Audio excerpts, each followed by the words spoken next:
क्योंकि आपको पता है ये संबित पात्रा पागल आदमी है। ये सारे गॉडसे वाले हैं, ये गॉडसे वाले बल्कि जयचंद की औलादे असल में यही हैं। ये पूरे भारत का एक बहुत अच्छा रतन गया है, क्योंकि राजीव त्यागी सेकुलर थे, वो सबके लिए बोलते थे, वो कांग्रेस के लिए नहीं बोलते थे। वो हिंदू मुस्लिम सिख ईसाई सबका मुद्दा रखते थे। और जिस चैनल पे आया उस चैनल पे बैन भी बनता है, उनको जेलों में सड़ाना चाहिए जो उस चैनल को चला रहे हैं। आरएसएस के IT सेल वाले थे, वो शाहीन बाग में घुसा रखे थे, पहले ही घुसा रखे थे, क्योंकि जहाँ पर देशभक्ति होती है वहाँ पर गद्दारी भी होती है। बीजेपी अपना आप ही करे, क्योंकि तो बदनाम पार्टी, इनकी कोई इज्जत बेइज्जती तो होती नहीं है। रेपिस्ट पार्टी है, क्रिमिनल पार्टी है, तो इन पे अगर एक बदनामी और आ जाएगी तो क्या फर्क पड़ेगा। शाहीन बाग पे फर्क नहीं पड़ा। ये जो शहजाद अली गया है, ये मोदी जी की सीट पे नहीं गया, ये चवन्नी चोर मात्र उसमें सदस्य पाई, इसने मेंबर बनाए। सुशांत सिंह को ये इसलिए टैग कर रहे हैं क्योंकि बिहार का इलेक्शन है, इनके पास सुशांत सिंह के अलावा कोई मुद्दा नहीं है। पहले तो कहते मुसलमानों ने मारा है, हरा कपड़ा मिला, कह रहे थे नहीं कह रहे थे। तो ये सब ड्रामा है और कुछ नहीं है। सुशांत सिंह को कैश कराया जा रहा है।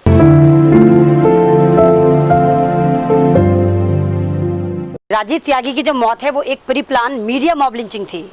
वो मीडिया मॉब लिंचिंग थी जो स्क्रिप्ट द्वारा करी गई थी। उनको पता था किस तरह होगा और उनसे ऐसे ऐसे सवाल करे गए जहां पर उनके दिल पे फौरन की फौरन वार करा गया। पहले उनके टीके को वार करा, जब जिस दिन वो आए थे, अगर आपको याद हो जन्माष्टमी थी, और जन्माष्टमी के पे बीजेपी का कॉपीराइट नहीं है, वो सारे हिंदुस्तान का कॉपीराइट है। सारे हिंदुस्तान ने, पूरी दुनिया में जहाँ जहाँ नॉन मुस्लिम मनाएंगे, तो उन्होंने टीका लगा रखा था। सबसे पहले उन्होंने उनके टीके को टारगेट करा। राजीव त्यागी बिल्कुल चुपचाप बैठा रहा। उसके बाद उनसे, क्योंकि आपको पता है ये संबित पात्रा पागल आदमी है, उसके बाद वो लेकर आए जयचंद। जयचंद जयचंद जयचंद, वो लगातार बोलता रहा, कम से कम 7-8 बार बोला। जयचंद, अगर आप जानते हो, जयचंद भारत के इतिहास का सबसे बड़ा गद्दार है, जिसने पृथ्वीराज चौहान का साम्राज्य खा लिया था, पूरा मुखबिरी करके खत्म करवा दिया था।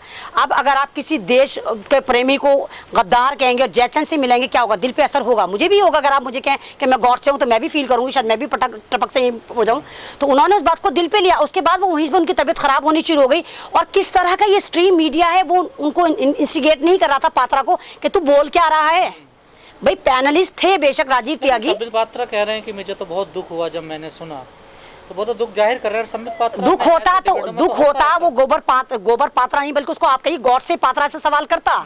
ये सारे गॉड से वाले हैं, ये गॉड से वाले बल्कि जयचंद की औलादे असल में यही हैं। क्योंकि नकटे जो होते हैं वो नाक वाले को हंसते हैं। ये सारे नकटे हैं, जिसको नाक वाले को देखते हैं हंसते हैं।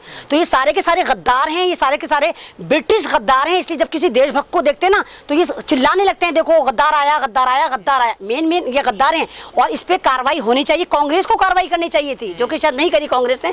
कांग्रेस पार्टी को राजीव त्यागी के साथ खड़ा होना चाहिए था। सोनिया गांधी को जाना चाहिए था, राहुल गांधी को जाना चाहिए था, प्रियंका गांधी को जाना चाहिए था, उनके आवास पे जाना चाहिए था, जो कि शायद ये लोग नहीं गए।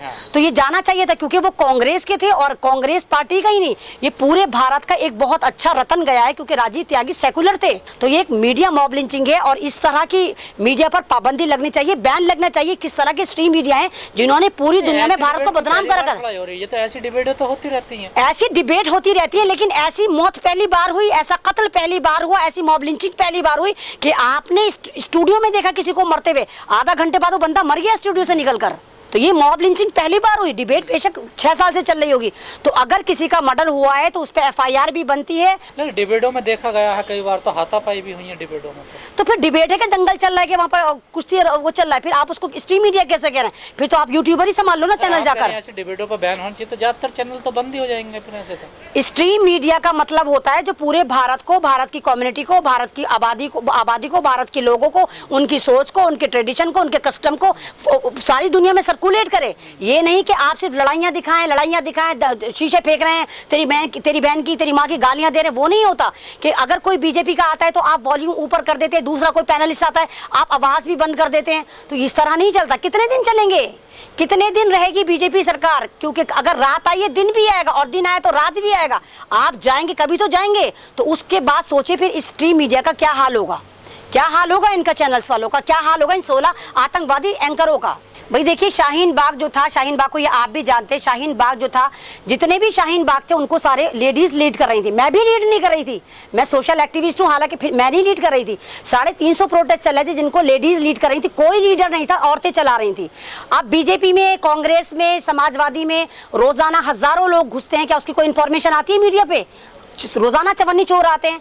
अब इनको ये दिखाना था कि इन्होंने बीजेपी वालों ने जो जामिया वालों पे कार्रवाई करी, एएमयू वालों पे कार्रवाई करी, जेएनयू वालों पे कार्रवाई करी, उस कार्रवाई को इनको सही दिखाना था। इन्होंने अपने ही जो आरएसएस के आईटी सेल वाले थे वो शाहीन बाग में घुसा रखे थे, पहले ही घुसा रखे थे, क्योंकि जहां पर देशभक्ति होती है वहां पर गद्दारी भी होती है।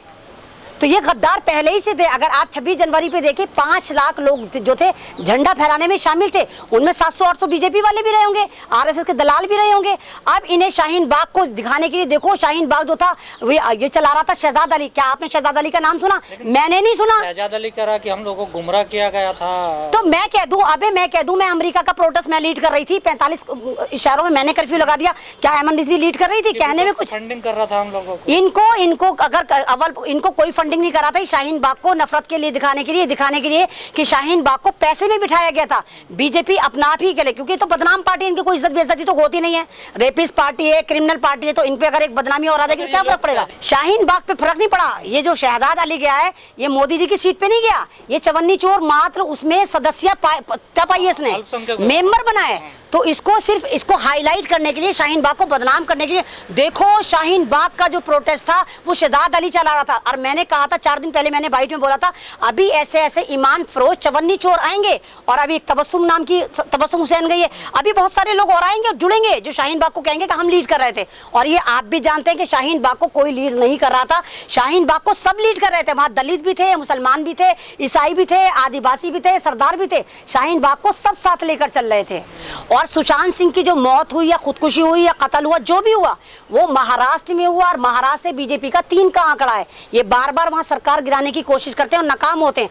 अब ये सुशांत सिंह को कैश करा रहे हैं कि सुशांत सिंह के इशू पे हम बिहार चुनाव जीत जाएंगे। आप ये देखिए सुशांत सिंह के मामले में भी बीजेपी ये मीडिया फौरन कहा हुआ था, पहले ये हरा कपड़ा था, नीला कपड़ा था, ये बोल रहे थे, अब एकदम से कैसे ये आ गए लेकर। पहले तो ये तो खुद ही नंगी भूखी मीडिया है, नंगी भूखी टीआरपी की है, ये खुद जो कहते हैं बाद में मुकर जाते हैं। ये तो चवन्नी चोर मीडिया है, इनको कुछ नहीं पता। सारी आईटी सेल की रखैल मीडिया, इनको ये अपने स्टेटमेंट खुद ही वेरी कर देते हैं। पहले तो कहते हैं मुसलमानों ने मारा है, हरा कपड़ा मिला, कह रहे थे नहीं कह रहे थे। तो ये सब ड्रामा है और कुछ नहीं है, सुशांत सिंह को कैश कराया जा रहा है।